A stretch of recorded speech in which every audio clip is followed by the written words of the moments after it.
রাজ্যে রাজনৈতিক পট পরিবর্তন ও নতুন সরকার গঠনের পর থেকেই সীমান্ত এলাকায় অনুপ্রবেশ রুখতে নজিরবিহীন তৎপরতা শুরু হয়েছে।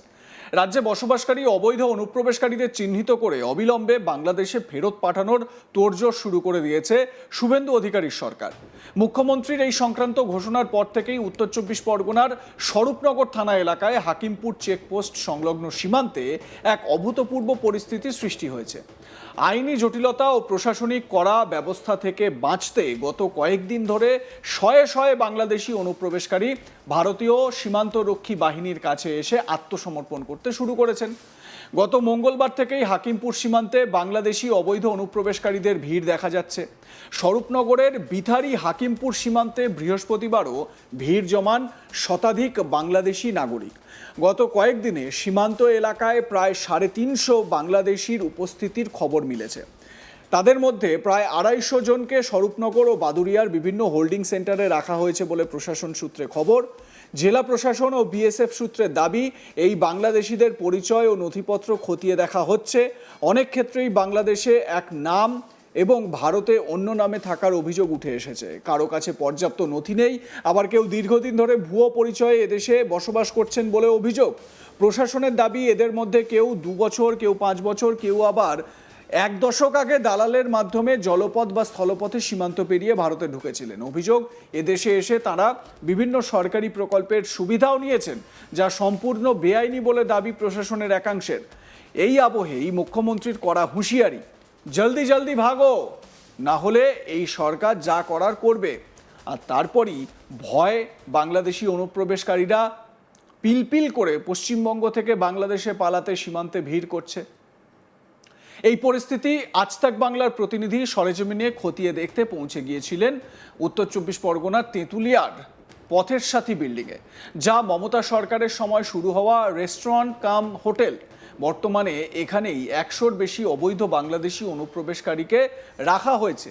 সেখানে তাদের কোনো শারীরিক সমস্যা হলে যাতে করে ট্রিটমেন্ট করা যায়, সেজন্য সেখানে আশাকর্মীদের রাখা হয়েছে। সেই সঙ্গে তাদের খাবারের ব্যবস্থাও করা হয়েছে। সর্বক্ষণ তদারকির জন্য মোতায়েন রয়েছে পুলিশ। এই বিষয়ে সেখানে দায়িত্বে থাকা বিডিও অফিসের স্টাফ আব্দুস সাত্তার দলদার কি বলেছেন শোনাবো আপনাদের, শুনুন। इस वक्त हम लोग उत्तर 24 परगना के तेतुलिया में हैं, जहां पर बांग्लादेशियों को रखा जा रहा है। ये देखिए, ये वो पौथेर साथी जो पश्चिम बंगाल सरकार, ममता सरकार की ओर से एक समय शुरू किया गया था रेस्टोरेंट कम होटल के तौर पर। ये भवन, उसी भवन में इस वक्त यहाँ पर लगभग 250 के आसपास जो इल्लीगल बांग्लादेशी हैं, जो अवैध तरीके से भारत में आए थे, उनको यहाँ पर रखा गया है। हेल्थ ऑफिशियल्स की टीम मैं आपको दिखा रहा हूँ। देखिए, स्वास्थ्य विभाग की एक टीम को यहाँ पर रखा गया है, क्योंकि बच्चे भी हैं, बुजुर्ग भी हैं, औरतें भी हैं। पुलिस की भारी कड़ी सुरक्षा व्यवस्था के बीच यहाँ पर लोगों को रखा गया है।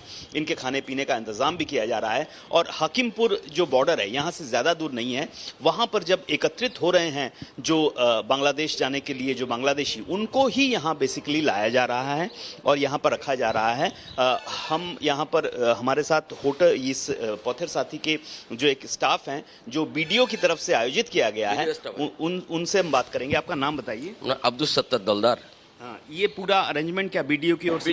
वीडियो टोटल वीडियो अरेंजमेंट कर रहे हैं। कितने लोग अभी कुल बांग्लादेशी हैं यहाँ? बांग्लादेश यहाँ पर ऑन 6 और एक दोनों कैंप चारघाट मिलन मंदिर स्कूल पे ওখানে ত্রাণ শিবির है और 6-3 और दोनों तीसरा के तेपुल मिर्जापुर ग्राम पंचायत मेदिया बास्तोहारा गर्ल्स स्कूल इनसाइड ये पौथेर साथी है। वहाँ पर त्राण शिविर है, वहाँ पर 52। यहाँ पे कितने हैं लोग? यहाँ पर ऑन 6 116 ऑन 6 116। 116। इनके खाने पीने का इंतजाम सब कुछ, बेबी फूड, खाना पीने, टिफिन, डिनर, दोपहर मील, सब कुछ। बच्चे भी हैं? बच्चा भी है, छोटे छोटे। तरह दूध है, तरह बिस्किट है, सब कुछ। महिलाएं भी हैं? महिलाएं है। ये कल से आ रहे हैं? कल से आ रहा है। तो इनको कितने दिनों तक रखा जाए, कुछ बताया गया है? बता नहीं है। इनकी पूरी देखभाल हो रही है? पूरी देखभाल है। सीसीटीवी वगैरह? सीसीटीवी दिया है उसको, फैन है, लाइट है, बेड है, सब कुछ मिला। डॉक्टर्स और नर्स डॉक्टर नर्स एकदम फुल टीम है, हेल्थ टीम ऑलरेडी यहाँ पर रहा है। इस वक्त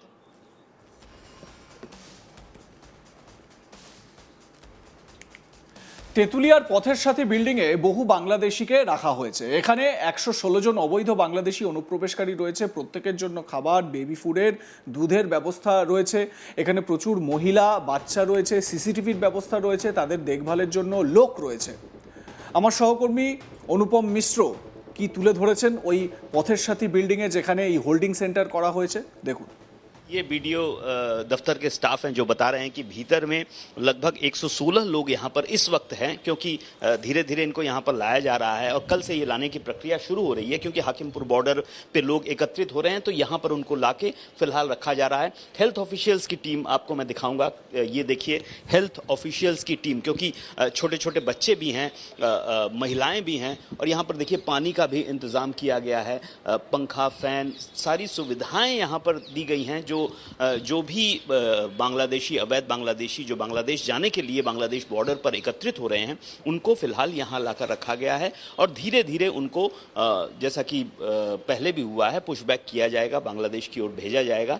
जैसा कि पश्चिम बंगाल सरकार ने अभी हाल में फैसला लिया है कि इनको सीधे उस पार भेजना है। शुभेंदु अधिकारी ने कह दिया है कि हम जेल में इन्हें नहीं भेजेंगे, सीधे बांग्लादेश भेजा जाएगा। तो ऐसे में यहाँ पर बच्चे, बूढ़े, जवान सब मिला के 116 लोग इस वक्त में यहाँ मौजूद हैं, लेकिन ये संख्या बढ़ रही है, घट रही है, क्योंकि यहाँ लाया भी जा रहा है, यहाँ से ले जाया भी जा रहा है। पुलिस भी यहाँ पर मौजूद है, इसके अलावा हेल्थ ऑफिशियल्स हैं, सीसीटीवी कैमरा लगे हुए हैं और यहाँ सबकी निगरानी में इन अवैध बांग्लादेशियों को ये वीडियो दफ्तर के स्टाफ हैं जो দেখুন, এই হোল্ডিং সেন্টার বিভিন্ন জায়গায় করা হয়েছে। মুর্শিদাবাদেও এরকম হোল্ডিং সেন্টার করা হয়েছে এবং জায়গা জায়গা থেকে জেলায় জেলায় যেখানে এই হোল্ডিং সেন্টারগুলো করা হচ্ছে সেই জায়গাগুলো কিন্তু আপনাদের সামনে আমরা তুলে ধরার চেষ্টা করছি। আমাদের সহকর্মীরা, প্রতিনিধিরা তারা সেই জায়গাগুলোয় গিয়ে হোল্ডিং সেন্টারগুলো পরিদর্শন করছেন। শুভেন্দু অধিকারী কল্যাণীর যে প্রশাসনিক বৈঠক করেছিলেন সেখান থেকে তিনি বলেছিলেন যে জলদি জলদি ভাগো, এদেরকে যারা এই অবৈধ অনুপ্রবেশকারী যারা, তাদেরকে এখানে রেখে গ্রেপ্তার করে সরকারি টাকা খরচ করে খাওয়ানো দাওয়ানো, ওষুধ দেওয়া, এই সরকারি ব্যয় করার কোনো দরকার নেই। এদেরকে ধরো এবং বাংলাদেশে এদেরকে পাঠাও। বাংলাদেশের তরফ থেকেও শুভেন্দু বলেছেন যে বাংলাদেশের অনেক যারা প্রশাসনের যারা কর্তা ব্যক্তি রয়েছেন তারা বলেছেন যে তারা যদি বাংলাদেশি তাদের প্রমাণিত হয়ে যায় তাহলে তাদেরকে নিয়ে নেওয়া হবে। মানে ভারত এবারে বা পশ্চিমবঙ্গ এবারে পুশব্যাকের জন্য রেডি। এবারে বাংলাদেশ এই পুশব্যাক করার জেরে তাদেরকে নিতে চায় নাকি সেটাও দেখবার মতন বিষয় হবে। আপনাদের মতামত জানাতে থাকুন, দেখতে থাকুন আজ তাক বাংলা।